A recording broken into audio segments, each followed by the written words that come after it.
Comme promis précédemment, nous revenons sur le sujet de la récupération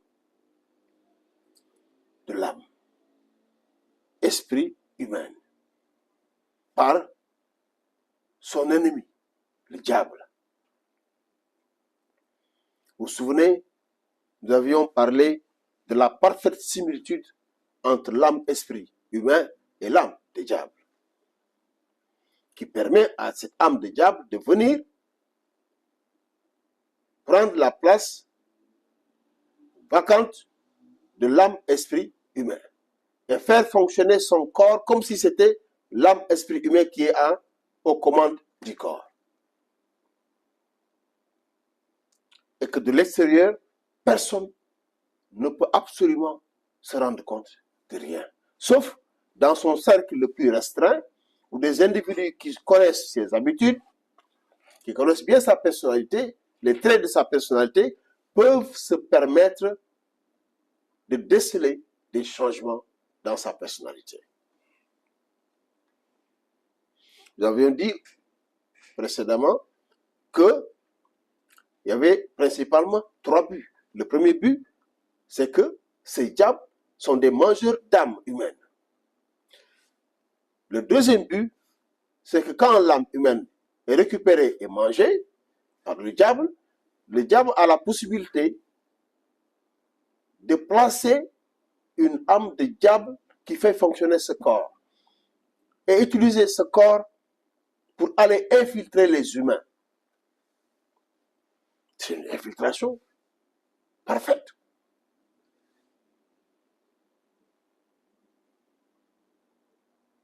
C'est un espionnage parfait. Indécelable.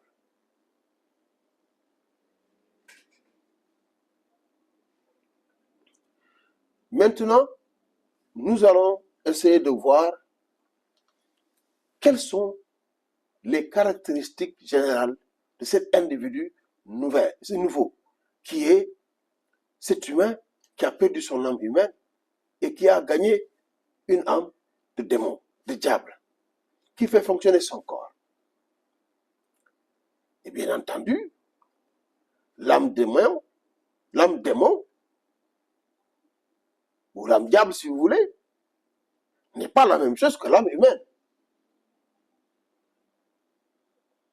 Ils ont des différences énormes sur beaucoup de plans.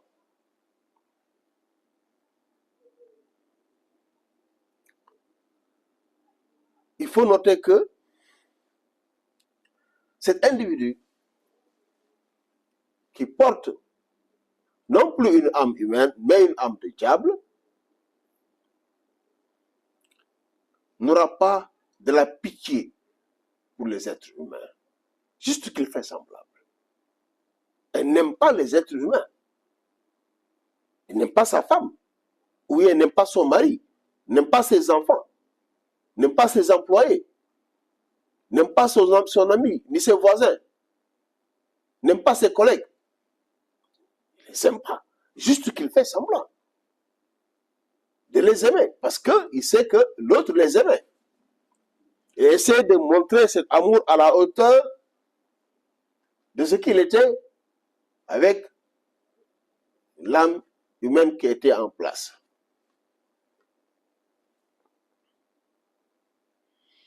Et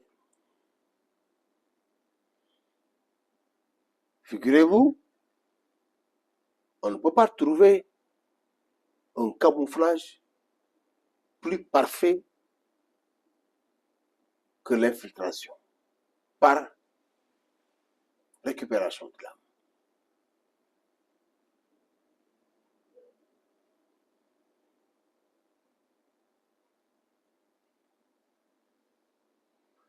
Et comme on l'avait dit précédemment, cet individu est définitivement acquis à la cause des diables, qui est le mal, qui est l'inimitié et l'animosité vis-à-vis des humains.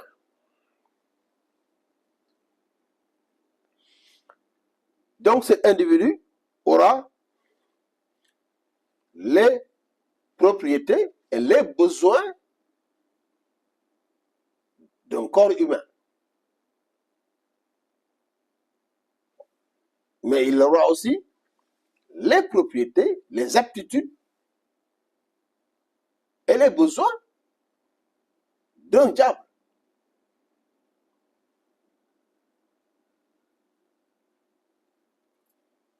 Alors, il va manger comme les humains, mais il va manger aussi comme les diables.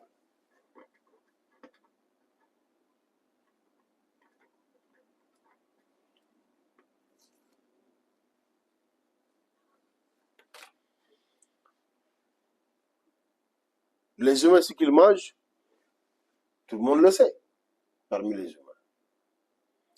Mais les diables, qu'est-ce qu'ils mangent? Eh bien, ils boivent du sang humain. Ils aiment bien manger les aliments ou bien toutes les choses qui ont été sacrifiées pour les diables. Si un enfant a été sacrifié pour les diables, eh bien, ils aiment bien manger, boire son sang, manger son âme et manger de sa chair.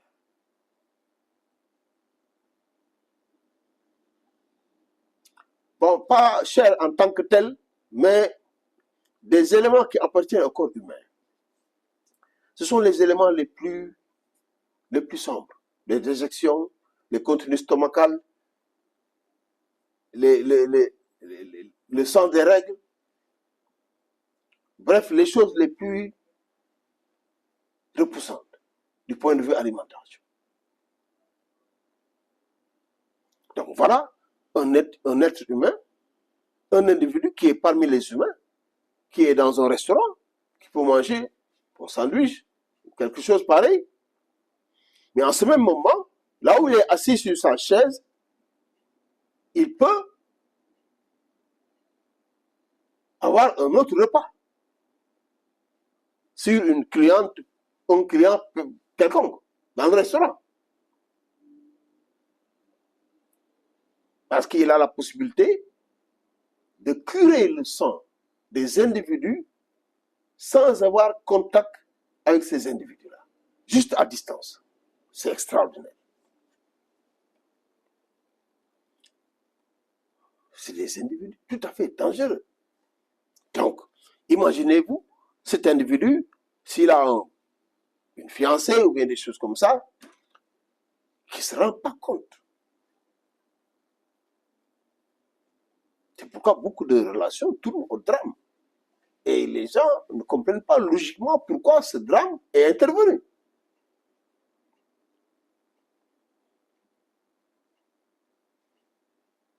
Ils sont très méchants vis-à-vis des humains. Ce qui les empêche d'exprimer leur méchanceté vis-à-vis des humains, c'est juste le camouflage. Ils font semblant. Et s'ils expriment toute leur méchanceté, tout le monde va comprendre que ce n'est pas lui qui est là, c'est lui qui était là. C'est pratiquement uniquement cela qui les empêche d'exprimer leur méchanceté. Il y a autre chose qui pourrait les empêcher, c'est la mission qu'ils ont. Lorsque un diable a été replacé dans un corps humain, souvent, Lucifer lui donne une mission bien précise. De surveiller quelqu'un, de maintenir quelqu'un à telle position, toujours lié à telle personne, ou bien toujours loin de telle personne, etc., etc. De faire faillite à une entreprise, de faire faillite à un pays, de faire faillite à tout ce que vous voulez. C'est une mission qu'ils ont.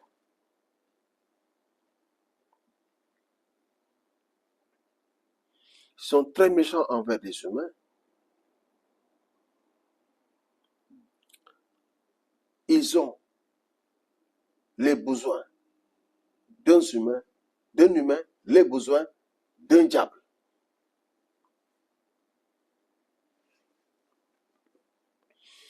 Ils ont les capacités et les pouvoirs d'un diable. Donc, ils ont la possibilité, là où ils sont,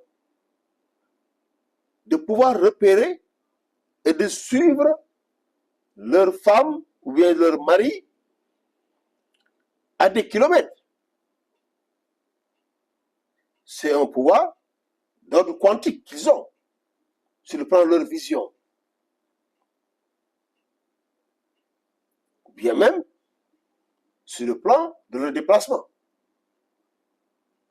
Donc, un individu comme ça, qui a une femme qui était la femme de l'humain qui était dans ce corps. Donc, c'est toujours sa femme. Il fait semblant d'être son mari. Si par exemple sa femme le trompe, il est au courant de tout. Il voit sa femme partout où il est.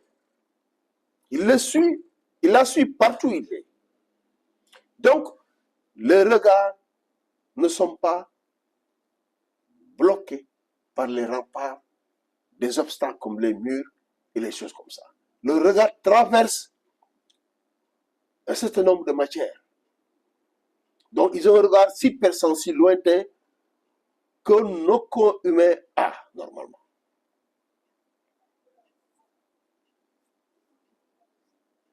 Et ils donnent des informations sur le destin de certains humains. Si lui, il est connecté avec Lucifer, il connaît les humains dans leur destin prévisionnel et dans leur passé aussi.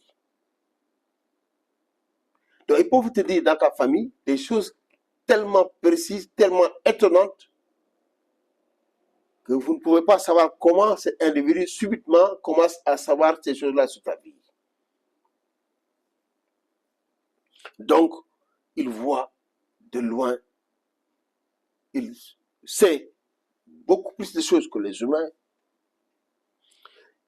Bref, il mène une double vie. C'est des individus redoutables.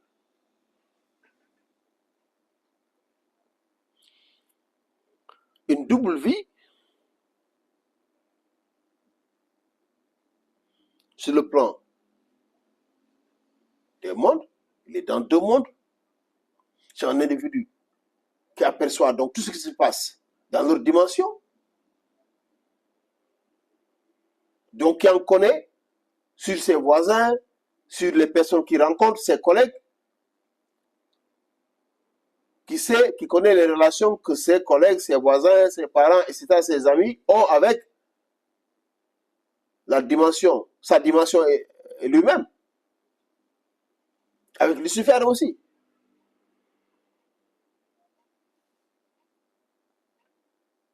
Et en même temps, il est au courant de ce qui se passe dans la vie des humains, dans le passé, le présent et concernant l'avenir sur le plan des destins prévisionnels. Il est dans deux mondes.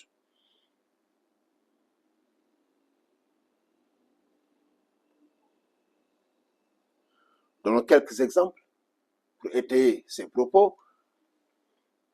C'est le cas des sorciers. Un sorcier, par définition, c'est un individu issu d'une récupération d'âme humaine et d'un replacement d'une âme de diable. C'est ça la définition d'un sorcier. Et c'est un individu qui a les pouvoirs d'un diable. C'est un humain qui a les pouvoirs d'un diable. Tous les sorciers ont les pouvoirs des diables. Ils connaissent tellement bien les clients qui viennent les voir. Lorsqu'ils viennent même les voir, il les voit venir. Il sait pourquoi ils viennent.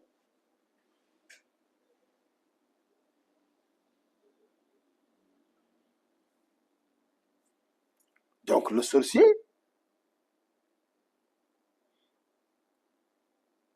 il dit qu'il fait des consultations sur la vie des gens. convoquent des entités éclairées qui viennent donner des informations sur la vie de l'individu, mais c'est tout à fait faux. Lui-même a la capacité de scruter dans ta vie, s'il le désire.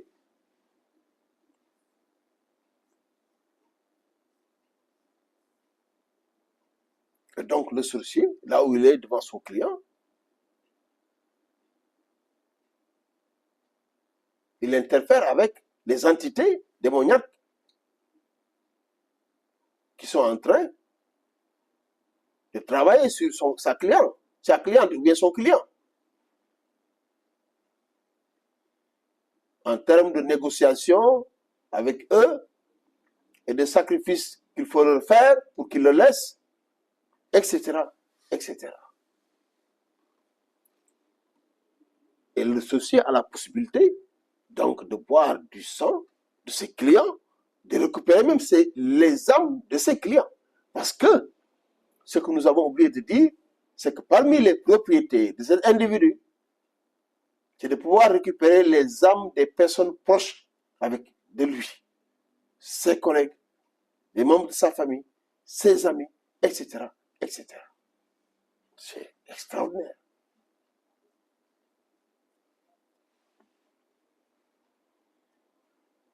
Et les gens ne se portent pas mieux s'ils vont aller voir les sorciers. Ils ne peuvent pas se porter mieux s'ils vont aller voir les sorciers. Ils ne se porteront que mal, de mal en mal, de sorcier en sorcier.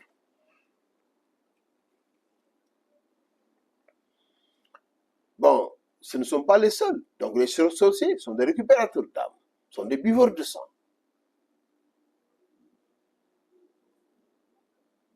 Sont des êtres à la fois humains et diaboliques en même temps.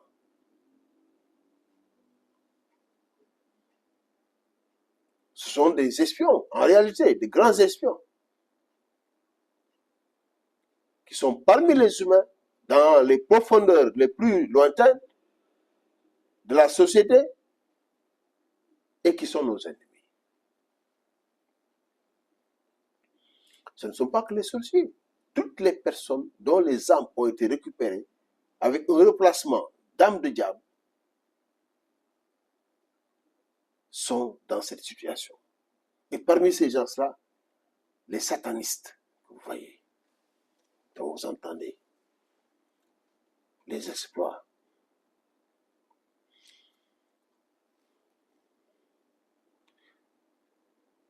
S'ils sont dans nos dirigeants, ils connaissent beaucoup de choses sur les gens qu'ils dirigent.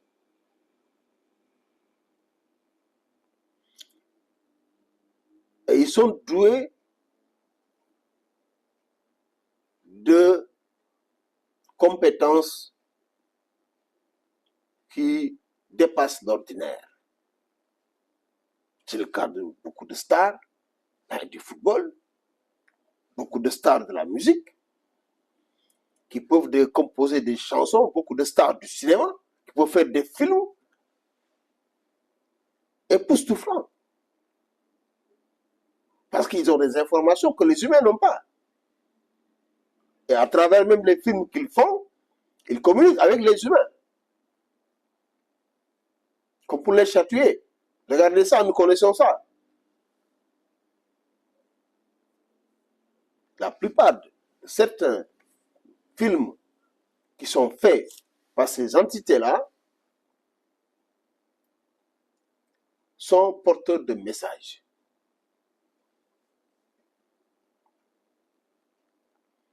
Les films de science-fiction, on vous présente des villes qui ont des caractéristiques extrêmement avancées. Mais c'est des villes qui existent déjà dans le monde.